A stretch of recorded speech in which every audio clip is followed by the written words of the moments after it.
Keon Ellis. As a reminder, if you have a question for either player, use the raise hand function, and we'll get your question in the order they're taken. So at this time, we'll go ahead and take questions for either Herb or Keon. First question goes to AP Stedham. Hey, good morning, gentlemen. Good morning. What are some of the players that you have to stop this next game? You know, you have to focus in on them, make sure they don't get shots, and you shut them down the best you can. I think it's Emmanuel Miller. We know he's a pretty good player, and we just feel like we got to do a great job on him to give us the. I mean, we got to do a great job on everybody, but I mean, he's one of the main players that we think we got to do a great job on to give us a good chance of winning.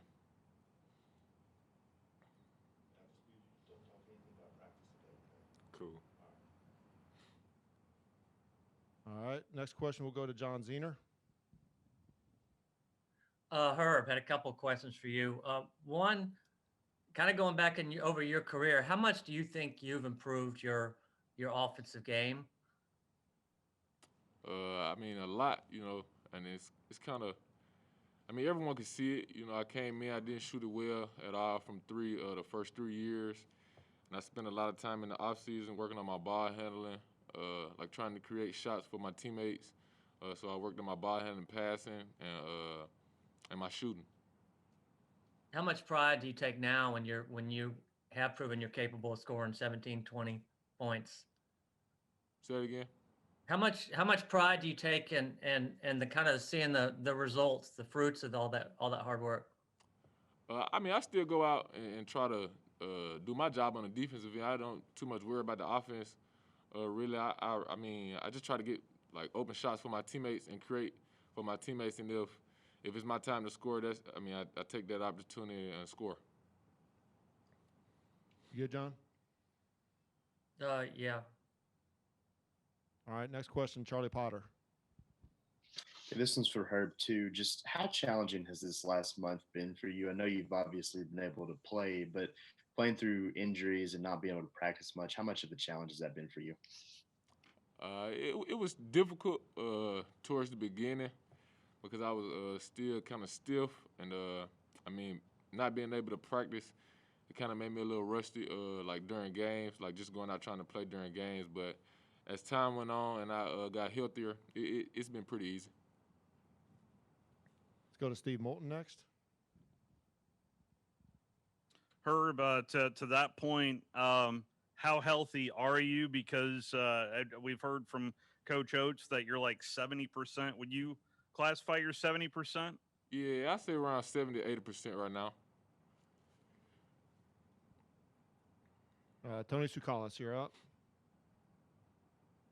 For both of y'all, what is your feelings of, pushing this game back? How does that affect your preparation, not only for this game coming up against Texas A&M, but also the game against Vanderbilt after that? I don't think it affects it too much. I know we were probably expecting to go in and play them the next day, so I think it just gives us more time to prep for them. Because it'll be a quick turnaround after we do play Texas A&M straight into Vanderbilt. But I mean, it just helps us prep more for this game, and we just got to focus in when we get to Vanderbilt after this game. Let's go back to John Zener. Yeah, Keon, I was going to ask you about Herb. From what you've seen in practice, games, everything, how good a defensive player is he, and how important is having a guy who does some of everything? I think he's the best defensive player in the country. I mean, he just does so much. He can guard from our 1 through 5s. Just seeing that alone, like it just and he sets the standard for our defense. Like he's always talking, always in help side. He knows like what spots everyone's supposed to be in, and he's always helping our guys. So I think he just motivates everyone to play better on defense. That's kind of where my motivation comes from, just making the right plays at all the time. So. All right, we got 2 more questions in the queue, so we're finished with these 2 with the players. First, we'll go to Michael Casagrande.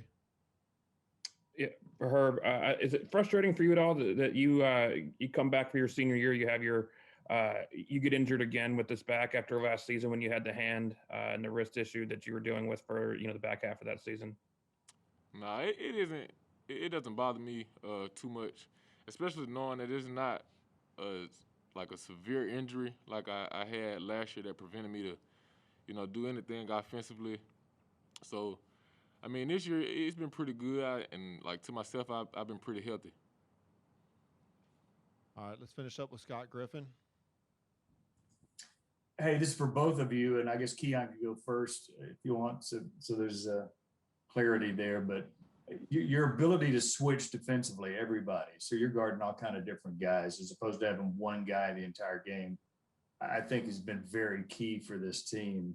Do you guys enjoy it? Do you agree that helps your defensive efficiency? Just your thoughts on it. I do think so, because when you're able to switch onto multiple defenders, I think it's easier to keep the ball out of the paint, and instead of having to worry about stopping the ball and then getting your guard back in front of their guard, I think being able to switch just takes teams out of their offense that they want to run. So it's definitely harder, because when you switch, you'll just have to try to beat that man one-on-one. So I think it works well for us.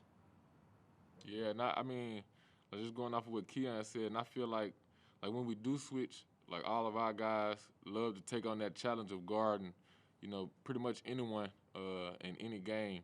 I think that's what makes it work for us so much, because we love to compete on the defensive end. All right, thank you, gentlemen. We'll be joined shortly here with Coach Oates.